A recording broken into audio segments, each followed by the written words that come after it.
et peut-être retrouver le même joueur que le grand jury. Évidemment, les mêmes noms vont revenir à quelques occasions. Peut-être que lui pourra en être un. Définitivement que Daniel pourrait être un de ceux-là, malgré son jeune âge, une feuille de route exceptionnelle. Daniel du Salon de quilles Darling qui sera maintenant opposé à Philippe Bernier du Salon de quilles Saint-Pie, qui lui aussi a toute une feuille de route. Ouais. Et le troisième aspirant sera Patrick Lachance, qui, lui, du Salon de quilles Valdo, en sera sa première présence à la télé. Alors lui, il a tout un contrat devant lui. Là. Il affronte deux joueurs qui ont beaucoup d'expérience à la télévision. Beaucoup d'expérience. Daniel Racicot, notre champion depuis 2 semaines, des matchs de 247 et 248. Philippe Bernier, plusieurs apparitions à la télé. La seule partie parfaite cette saison, c'est lui qui l'a réalisé le 30 octobre dernier, évidemment au Salon Excellence. Oui, au Salon qui est Excellence. Où on faisait les premiers enregistrements cette année. Philippe qui a réussi en carrière 2 parties parfaites sur les mêmes allées du Salon de quilles Excellence CC7. Patrick Lachance du Salon de quilles Valdo, résident de Salaberry de Valleyfield, qui avait délaissé les petites quilles à un certain moment pour aller jouer les grosses quilles. Oui, durant 4 ans, a joué aux grosses quilles et a quitté celle-ci après avoir fini avec une moyenne de 240 et 8 parties parfaites. Ouais. Donc, un joueur qui a assurément beaucoup de talent. Âgé de 26 ans, là, son premier tir sur la ligne numéro 5, un pointage de 8. Daniel Racicot, donc notre champion. Moyenne 247,5 à ses 2 premiers matchs, 2 victoires. C'est lui qui a stoppé là, le 1er janvier dernier la série de victoires de Mario Desmarais à 7. Et là, il amorce le match avec un abat dès le départ. Dès le départ sur l'allée 4, Daniel qui semble, malgré le niveau de difficulté de la ligne numéro 4, semble en excellente confiance sur celle-ci et réussit multitude d'abord. Philippe Bernier, 5e en qualification pour revenir à la télévision. Lui qui avait, rappelons-le, été notre premier champion cette saison avec 4 victoires consécutives avec des matchs de 2,58, 2,79, 2,37 et 300 avant de jouer un 185 et de s'incliner face à Marc-André Lauzé. Donc quand même, malgré tout, une moyenne de 251 cette année là, en 4 matchs. Et là, il joue de chance un peu. Dès le départ, un mauvais lancer de la part de Philippe. On a vu une mauvaise glissade à la ligne, perte d'équilibre un peu. La boule qui arrive beaucoup trop direct sur la 1, mais s'en tire avec une possibilité de réserve. Oui, alors on voit là, les joueurs qui ont dominé notre série cette année jusqu'ici. C'est l'histoire de 3 joueurs. Ouais. Le seul autre joueur qui a remporté une victoire, c'est Marc-André Lauzé le 6 novembre dernier. Et là, c'est l'écart pour Patrick Lachance.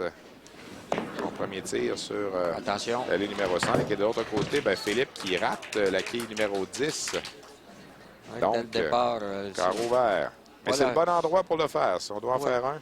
Oui, mais mentalement, Stéphane, c'est pas la façon dont on veut partir. Non, ça c'est sûr. Surtout lorsqu'on sait qu'on est opposé à un Daniel Racicot en pleine forme.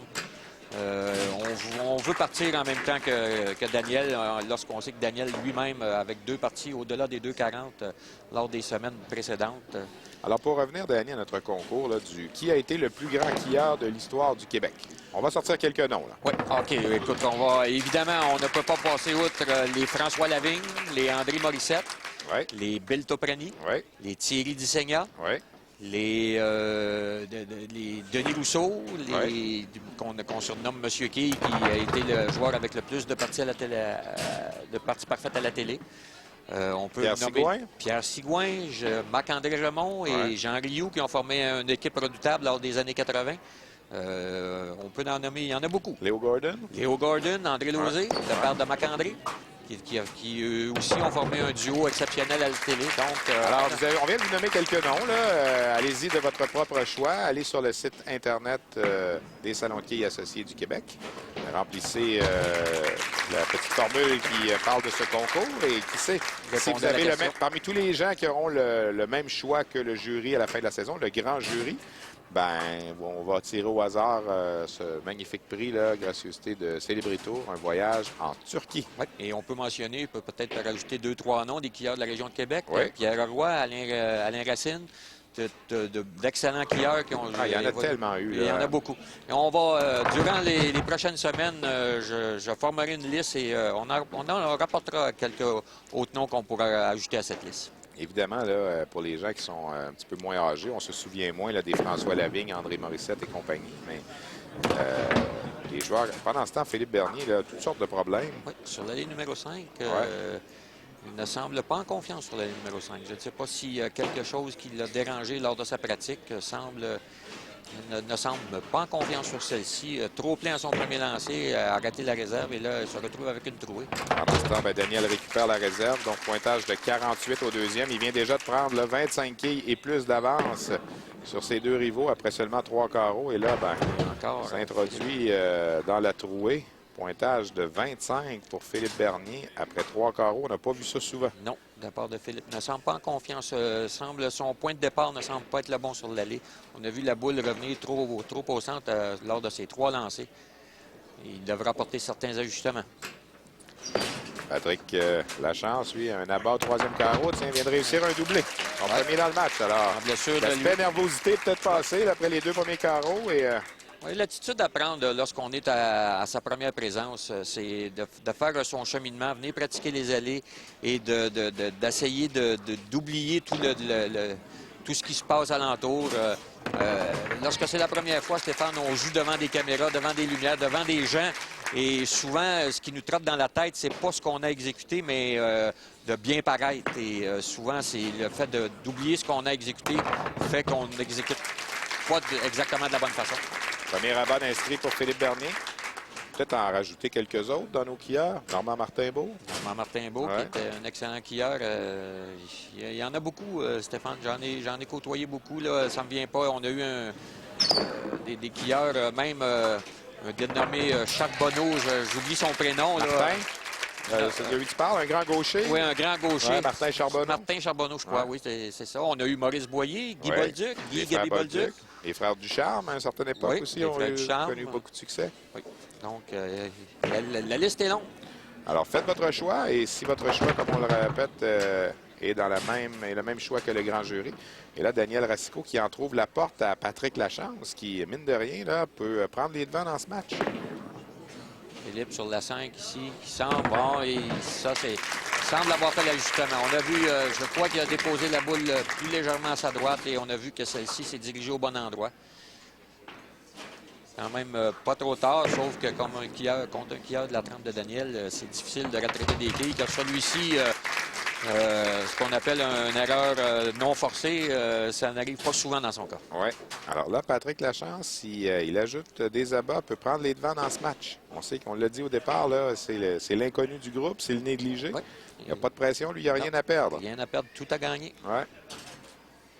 Il semble évoluer sur la ligne numéro 4, à gauche du centre. Et le tir est solide, mais se retrouve avec un pointage de 29. On a vu la boule au tout dernier moment dévier à droite de la quille numéro 1, mais pas suffisamment pour obtenir là-bas. On a vu qu'avec même si son lancer avait beaucoup d'autorité, ça n'a pas été suffisant pour faire tomber les 10 quilles. Alors seulement 6 quilles de retard là, pour Patrick Lachance sur Daniel Racicot. Ça traverse du côté gauche, de l'autre côté. Attention, la quille 9 qui refuse de céder. Un peu lent là, comme lancer. On a vu la quille numéro 1 se diriger vers la quille 9, mais pas suffisamment d'efficacité pour faire tomber celle-ci. Réserve récupérée, évidemment, c'est important là, pour maintenir l'écart à 5 quilles seulement. Oui. Alors, à mi-chemin dans le match de Patrick Lachance à 5 quilles de retard. Et attention, là, si Philippe Bernier inscrit un doublé, ne pas l'éliminer. Il va revenir dans le match. Avec une série d'abats, peut facilement revenir dans le match. On n'est pas encore assez tôt dans le match pour qu'on puisse couper à l'avance de Daniel avec une série d'abats. Et pour revenir à Patrick Lachance, lors de la qualification. Bon lancer de la part de Philippe. Ça traverse du côté gauche, le triplé. Et dès le départ, Philippe le savait. Pour revenir à Patrick Lachance, il a amorcé la séance de qualification avec un match parfait. C'est toujours la bonne façon de commencer. Oui, exactement. Et il a terminé avec un match de 279. Pour jouer un total de 247 de moyenne. 247 de moyenne au Salon de quilles magnifique pour terminer tout juste derrière Philippe Bernier. À la qualif, 2 quilles derrière Philippe Bernier. Et là, la bague est inscrite pour Patrick Lachance qui s'assure de cette façon de rester dans le pire des scénarios, 5 quilles de retard sur Daniel Racicot. Et force Daniel à réussir un abat. Alors, il lui met quand même un peu de pression. Excellente attitude de la part de Patrick sur les allées. Autre bon lancer de la part de Daniel. Et cette fois-ci, le travail s'effectue. Mais ne comptez pas Philippe Bernier pour battu. S'il réussit un doublé, il n'est que 12 quilles derrière. Je peux vous dire que s'il réussit un abat ici sur la 5, il sera surveillé jusqu'à la fin car... Ça traverse et la bague est inscrite. Attention, 4 de suite là, pour Philippe Bernier qui a retrouvé sa zone. de retour. Il est dans le match. Oui, il est dans le match. À l'intérieur des 21 quilles, donc sur une série d'abats, si les joueurs adverses ratent, il sera en mesure de passer devant. Pas que tu t'endormes avec un Philippe Bernier. Un autre bon tir, et c'est solide pour Patrick Lachance qui a réussi un doublé. Ben lui, advienne que pourra, là, pourra dire mission accomplie là, pour sa première présence à la télé. Il a déjà 5 abats à ses 6 derniers carreaux.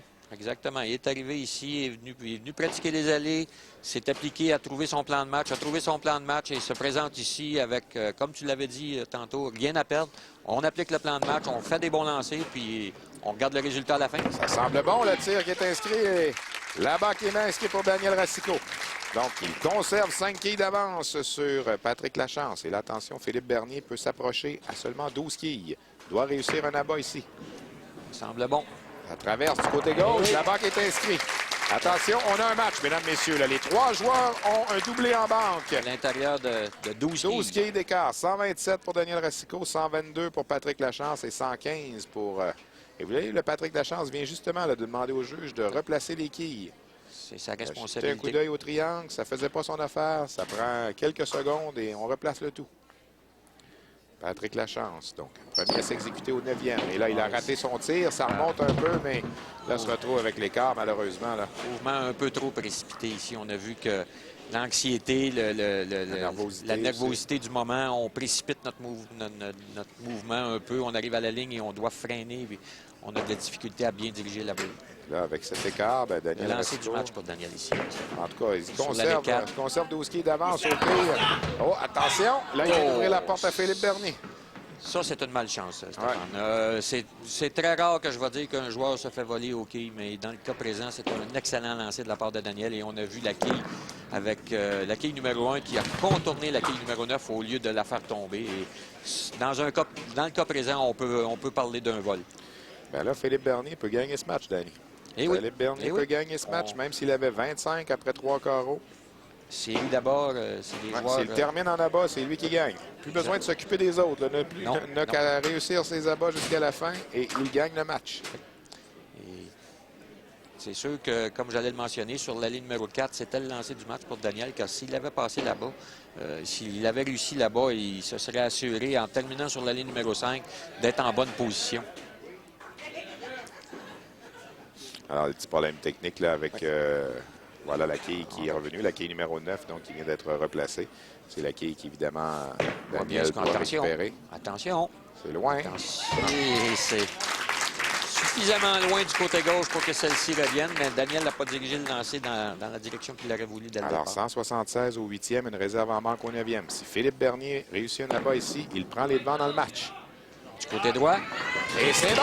Philippe Bernier là, qui revient dans ce match, lui qui n'était pas là du tout là, après 3 carreaux. Quand même une situation étrange, Stéphane, ici. Philippe a beaucoup mieux performé sur la ligne numéro 4 que sur la ligne numéro 5 depuis le début. Après 3 carreaux, il avait 43 quilles de retard déjà sur Daniel Racicot. Et là, il va prendre les devants dans le match. Pendant ce temps, pour Patrick, malheureusement pour lui, peut-être que son inexpérience l'a rattrapé un petit peu. Rattrapé, quand même, peut être très fier de lui, peut partir de la tête haute. On va jouer un match avec une réserve ici au-delà des 190 probablement. Donc, 5 abats. On pourra dire qu'il a quand même chauffé 2 des meilleurs quilleurs au Québec. Ouais. Alors, Daniel Racicot va terminer sur la ligne numéro 5. C'était son choix, son privilège en tant que champion. Il a 3 abats en 4 lancés. Alors, lui, Daniel n'a pas le choix. Il doit aller terminer ça en abat et espérer une défaillance de Philippe. Ouais. Philippe, là, a retrouvé sa zone depuis le 4e carreau. Il est parfait 6 en 6. Ouais. Quand même, à l'exception du 2e carreau. Le 6e abat dans le match pour Patrick Lachance. Donc, il termine à 192 pour sa première apparition à la télé. C'est ça. Du côté de Philippe, à l'exception du 2e carreau, il a été parfait sur l'allée 4. Donc, s'il demeure parfait jusqu'à la fin, ça s'assurera de remporter le match. Ouais. Lui qui a déjà 4 victoires dans cette série. Il avait subi une défaite le 6 novembre. Donc, 4 victoires et une défaite dans cette série. Le tir de Daniel Racicot. C'est loin du côté gauche. C'est mince. Et on va donner encore plus, pour reprendre ton expression, d'oxygène à Philippe Bernier. Oui, Philippe qui peut jouer 2,35, moins 21, donc 2,14, 6,9. Donc, si Daniel réussit la réserve et un abat, ici forcera Philippe à faire au moins un abat au 10e quart. Ouais.